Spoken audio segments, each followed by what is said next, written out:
Assalamualaikum warahmatullahi wabarakatuh. Hamdan wa syukran lillah. Allahumma salli ala sayyidina wa nabiyina wa habibina wa maulana Muhammadin wa ala alihi wa ashabihi ajma'in. Amma ba'du. Usikum bin nafsi bitaqwallah. Bahwasanya pada pengajian ini saya menasihati para pendengar melalui kajian-kajian, namun pada dasarnya juga menasihati diri saya sendiri untuk meningkatkan iman dan takwa kita sama-sama kepada Allah Subhanahu wa taala. Baiklah, pembahasan pada kitab Ihya Ulumuddin pada halaman 15 cetakan dari Darul Minhaj, cetakan yang sudah direvisi, cetakan terbaru, yaitu pembahasan tentang ruh pada alinea ketiga, bahwasanya pelafasan ruh ini yaitu walaisa surhuhu min gharanina, tidaklah termasuk keterangan ruh yang seperti di atas tadi pertemuan sebelumnya, izil muta'alliqu bihi gharadu ibti'a, karena ruh yang seperti itu adalah ruh yang dibahas atau ruang lingkupnya adalah kedokteran. Maksudnya kedokteran berbentuk fisik. Alladzi yu'alijunal abdana, yaitu fisik seperti yang mengobati tubuh atau fisik manusia.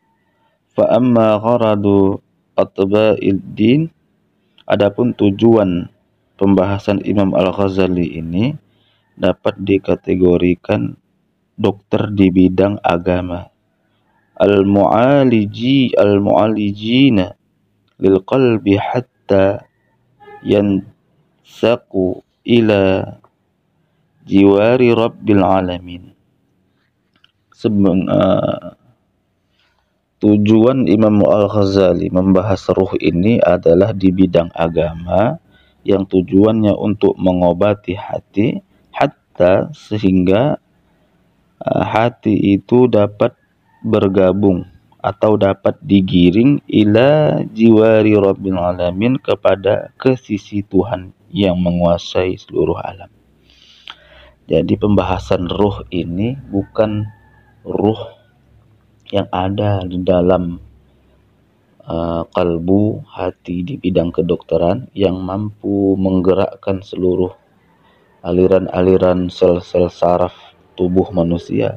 Tapi ruh yang dibahas oleh Imam Al-Ghazali ini secara muamalah adalah ruh yang tujuannya untuk mendekatkan diri manusia kepada Sang Pencipta. Falaisa yata'allaku bisyarhi hadha ruhi aslan, maka tidak berhubungan keterangan roh yang ini,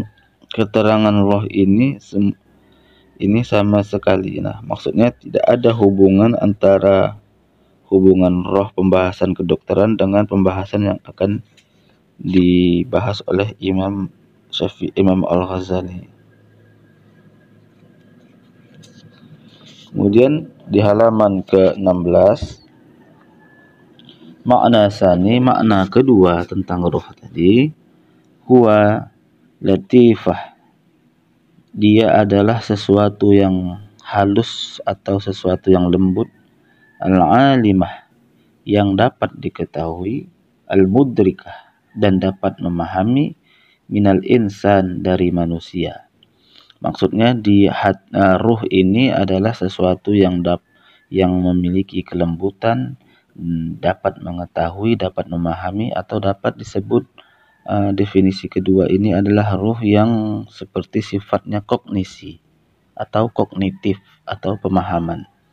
Wa huwa alladzi, ruh yang semacam ini, syarahna, maka sebagai salah satu fi ahadi maknaini al-qalbi. Maksudnya ruh yang semacam ini adalah diterangkan oleh Imam Al-Ghazali sebagaimana salah satu pembahasan tentang qalbi, hati. Wa huwa alladzi aradahu Allah Ta'ala biqaulihi, maka ruh yang semacam ini sebagaimana firman Allah yang dijelaskan, wa yas'alunaka 'anir ruhi qulir ruh min amri rabbi. Nah, ruh itu, kemudian ruh ini wa huwa amrun ajibun rabbaniyun. Roh ini adalah bagian dari keajaiban. Ruh itu yang bersifat ketuhanan. Wa yasalunaka, dan ruh itu adalah rahasia Tuhanku. Ruh itu termasuk rahasia Tuhanku. Kemudian ta'juzu aksarul aquli wal afhami an darki kunhi hakikatihi, maka tidak akan mampu, maksudnya kebanyakan manusia tidak akan mampu sebagian akalnya yang dapat memahami hakikat daripada ruh ini. Karena ruh ini, yang definisi kedua ini, penuh dengan kerahasiaan dan hanya Allah yang tahu rahasianya. Maka akal tidak akan mampu menembus pengetahuan atau pemahaman tentang ruh ini secara hakikat. Kemudian kita kembali masuk ke lafaz yang ketiga, yaitu nafsu. Nafsu itu adalah jiwa, nafs. Wa huwa aidan mustarikun baina ma'anin, maka ia juga dipersamakan maksud dan artinya, lafalnya yaitu satu tapi maknanya banyak. Wa ta'allaqu bi gharadina minhu ma'ana ini, berkaitan dengan tujuan ini maka Imam Ghazali menjelaskan maknanya ini dengan dua pengertian. Ahaduhuma, yang pertama, annahu yuradu bihi al-ma'na al-jami' li quwwatin ghadabin. Ghadab yang artinya sesungguhnya nafsu tadi, yang dimaksud dengan kata nafsu ini adalah yang mencakup terhadap kekuatan, marah dan kesenangan pada diri manusia. Maka itu disebut wasyahwati fil insan. Maksudnya nafsu yang pertama adalah syahwat dalam diri manusia. Alama siya'ati suruhuhu, yang mana menurut keterangan ini akan dibahas di pertemuan pembahasan yang akan datang. Wa hadzal isti'malu huwal ghalibu ala ahli tasawuf, karena dan ini di antara para ahli tasawuf, penggunaan ini adalah penggunaan yang umum. Pembahasan tentang nafsu ini pembahasan yang umum oleh ahli tasawuf sudah biasa. Li'annahum yuriduna bin nafsi al-asla jami' li sifati mazmumati minal insan. Kemudian karena biasanya ahli tasawuf ini bila membicarakan nafsu yang mencakup akhlak tercela dan dari manusia, Mazmumah itu akhlak tercela, lawannya mahmudah, akhlak yang terpuji. Nah, biasanya orang-orang yang mengkaji fokus pada ilmu tasawuf menganggap nafsu itu adalah hal yang tercela. Fayaquluna, sebagaimana dikatakan, la budda min mujahadatin nafsi wa kasriha. Kita harus memerangi hawa nafsu dan mematahkannya. Wa ilaihi al-insyirah biqaulihi ala salatu wassalam. Terhadap hal ini sudah ada petunjuk dari hadis, ada petunjuk daripada hadis. A'da uduwin laka nafsuka allati baina junbaika, yaitu musuhmu yang paling keras adalah nafsu di antara dua sisi badanmu. Nah, ini pembahasan Imam Ghazali tentang nafsu. Yang pertama. Jadi yang pertama itu nafsu dikaitkan dengan syahwat. Berkaitan dengan nafsu, berkaitan dengan akhlak mazmumah, yaitu tidak terpuji atau tercela. Kemudian makna yang kedua, huwa latifah allati dzakarnaha. Ada nafsu yang dia sifatnya lembut, yang sudah dijelaskan sebelumnya. Allati hiyal insanu bil haqiqah, yaitu manusia secara eksistensinya atau secara hakikatnya. Latifah itu adalah jiwa manusia. Wahia nafsu al-insani wa zatuhu. Nafsu ini adalah jiwa manusia dan zat. Walakinnaha tusafu bi awsafin mukhtalifah bihasabin ikhtilafi ahwaliha. Akan tetapi nafsu dalam bentuk latifah ini konsepnya disifati dengan sifat yang berbeda-beda sesuai dengan ahwal, sesuai dengan keadaannya.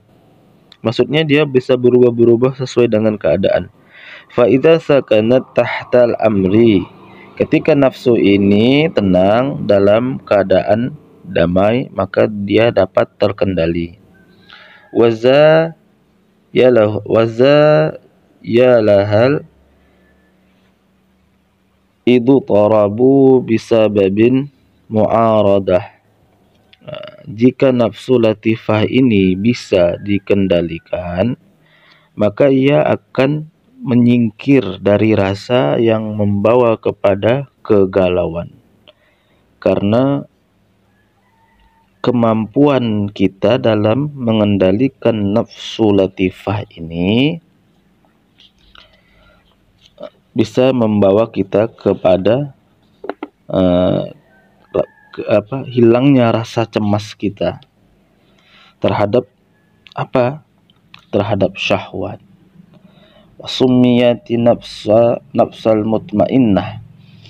Maka jika kita telah mampu mengendalikan nafsu ini, yang kedua ini, maka kita akan dapat gelaran, yaitu yang dikatakan Imam Ghazali an-nafsul mutmainnah.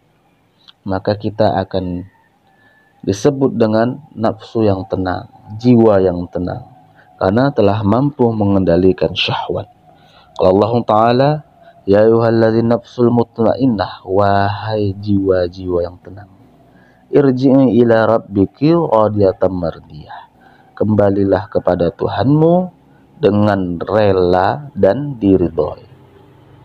Kemudian wa nafsu bil makna al-awwal, nafsu dengan definisi pertama tadi, la yutasawwaru ruju'uha ila Allah Ta'ala.